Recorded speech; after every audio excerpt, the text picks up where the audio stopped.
안녕하세요, 손흥간호사입니다. CPR은 카디오,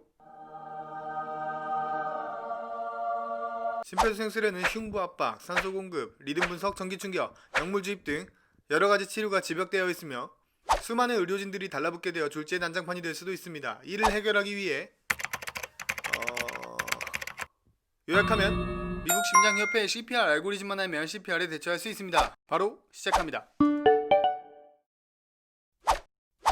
CPR이 시작되면 지난 영상에서 말씀드린 BLS를 시행합니다. EKG 리듬 분석을 통해 샥이 필요한 리듬인지 아닌지를 빠르게 판단합니다. AC스톨 PEA 상황으로 가보겠습니다. 샥이 필요하지 않은 리듬입니다. CPR을 2분간 시행합니다. 동시에 IV 또는 IO를 확보한 후 에피네프린 1mg을 3분 간격으로 투약합니다. 인투베이션 또는 LMA를 통한 전문 기도를 확보하고 사용을 고려합니다. 이와 같은 처치들은 2분 안에 이루어집니다. 겁나 정신없겠죠? CPR 1사이클이 지나면 10초 이내에 리듬을 확인합니다. 여전히 AC스톨 PEA입니다. 샥이 필요하지 않습니다. 다음 단계 CPR을 시행하면서 가역적 원인 치료에 나섭니다. 가역적 원인으로는 이런 것들이 있습니다. 필요하신 분은 스탑하세요. CPR 랩을 접수시키고 즉시 시행할 수 있는 ABJ, BSD를 시행합니다. 검사 결과에 따라 소듐 바이카보네이트, 칼슘 글루코네이트를 투약할 수 있습니다. 이와 동시에 에피네프린은 3분마다 투약되고 있어야 합니다. 흉부 압박자는 2분마다 교대하여 피로를 최소화해야 합니다. 다시 CPR 2분이 지나면 10초 이내 리듬을 확인합니다.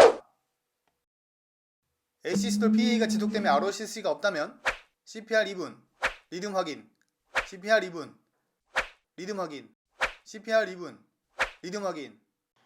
그러던 중 ROSC가 됐다며 심정지 후 치료 포스트 케어를 합니다.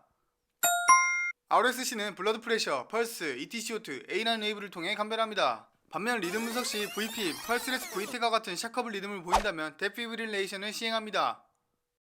샥 이후 즉시 CPR 2분을 시행하며 아비오다론을 투여할 수 있습니다. 아미오다론은 퍼스트 도즈 300mg 볼루스, 세컨 도즈 150mg입니다. 그렇게 CPR 사이클이 지나면 리듬 분석을 시행합니다. ROSC가 없으면 CPR 사이클을 반복하시면 되고 ROSC가 되었다면 포스트 케어를 합니다. 두 번째 CPR 상황입니다. 환자 발견 직후 BLS를 시행합니다. EKG 리듬 분석을 통해 샥이 필요한 리듬인지 아닌지를 빠르게 판단합니다. VP 펄스레스 VTEC 상황으로 갑니다. 샥이 필요한 리듬입니다. 즉시 데피브릴레이션을 시행합니다. 만약 재세동 준비를 위해 시간이 걸린다면 멍 때리지 말고 그 틈에 흉부 압박을 하고 있어야 합니다. 데피브릴레이션을 시행하고 난 뒤에는 리듬 확인 없이 CPR을 2분간 시행합니다. 그리고 IV를 확보합니다. 2분 후 리듬을 확인합니다. 여전히 VP 펄스레스 VTEC입니다. 데피브릴레이션을 시행합니다.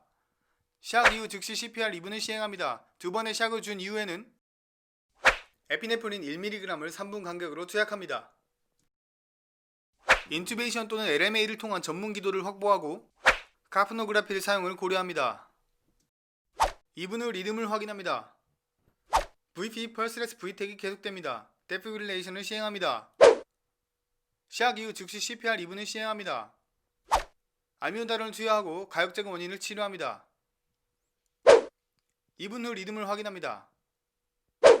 VP 펄스레스 VTEC이 지속되고 ROCC가 없다면 데피브릴레이션, CPR 2분, 리듬 확인, 데피브릴레이션, CPR 2분, 리듬 확인. 넌 샤커블 리듬에 ROCC가 없다면 CPR 2분, 리듬 확인, CPR 2분, 리듬 확인.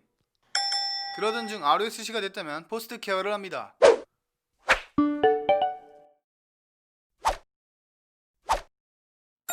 ROSC가 된 후에 알고리즘입니다. 첫 번째로 호흡 및 산소 공급의 최적화를 이루어줍니다. 세츄레이션은 94% 이상 유지하도록 FiO2를 조절합니다. PETCO2를 35에서 45mm 머큐리 타겟으로 과호흡을 방지합니다. 저혈압 치료를 위해 1에서 2리터 정도의 노말셀라인 또는 하트만 솔루션을 풀드립하는 것이 적절합니다. 에피네프린, 도파민, 노르에피네프린을 다음과 같은 용량으로 투약합니다. 가역적 원인에 대한 치료를 합니다.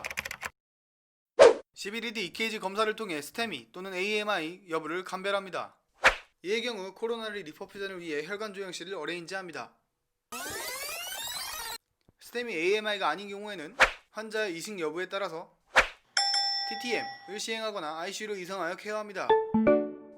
ACLS에는 브라디카디아 타키카디아 알고리즘도 있습니다. 이전 영상에서 자세히 다뤘으므로 간단히 살펴봅니다. 브라디카디아 알고리즘을 시작합니다. 위와 같은 치료와 함께 섬액 원인을 파악해야 합니다. 위와 같은 증상의 유무에 따라 치료 방법이 달라집니다. 증상이 없을 때는 옵저베이션합니다. 증상이 있을 때는 아트로핀 0.5mg 볼루스 3분에서 5분 간격으로 최대 3mg까지 투약할 수 있습니다. 아트로핀 이펙트가 없는 경우 TCP를 적용할 수 있습니다. 또는 도파민을 2에서 20 마이크로퍼케이지퍼민 투여합니다. 또는 에피네프린을 2에서 10 마이크로퍼민 투여할 수도 있습니다. 섬액의 가역적 원인을 치료하기 위해 전문가 자문을 구하거나 트랜스베너스 베이싱으로 전환을 고려합니다. 타키카디아 알고리즘 시작합니다. 이와 같은 치료와 함께 빈맥의 원인을 파악해야 합니다. 이와 같은 증상의 유무에 따라 치료 방법이 달라집니다. 증상이 있을 때는 싱크로나이즈드 카디오 버전을 시행합니다. 에너지 선택은 다음과 같습니다. 필요한 분들은 스탑해서 보세요. 레귤러 네로우 QRS의 경우 아데노신을 투여합니다. 퍼스트 도즈는 6mg 레피드 IV 푸시, 팔로우 위드 NS 푸시입니다. 세컨드, third 도즈는 12mg, 12mg입니다. 증상이 없을 때는 와이드 QRS의 유무를 살펴봅니다. 와이드 QRS의 경우에는 가능하면 IV를 확보하고 11ED EKG를 시행합니다. 레귤러 모노모픽의 경우 아데노신 투여를 고려합니다. 와이드 QRS 타키카디아에 사용하는 항부정맥제로 프로카이나마이드, 아미오다론, 솔타롤 IV, 프로롱 QT의 경우에는 투약하지 않습니다. 와이드 QRS가 아닌 경우에는 가능하면 IV를 확보하고 11ED EKG를 시행합니다. 발셀바 매니버를 시행합니다. 규칙적인 경우에는 아데노신을 투여합니다. 베타블로커 또는 칼슘 채널 블로커를 사용합니다. 심장내과 협진을 진행합니다.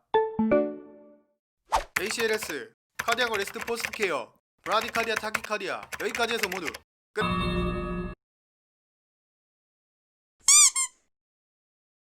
안녕하세요. 구독과 좋아요, 알람 설정까지 부탁드려요. 부탁드려요! 호호. 아,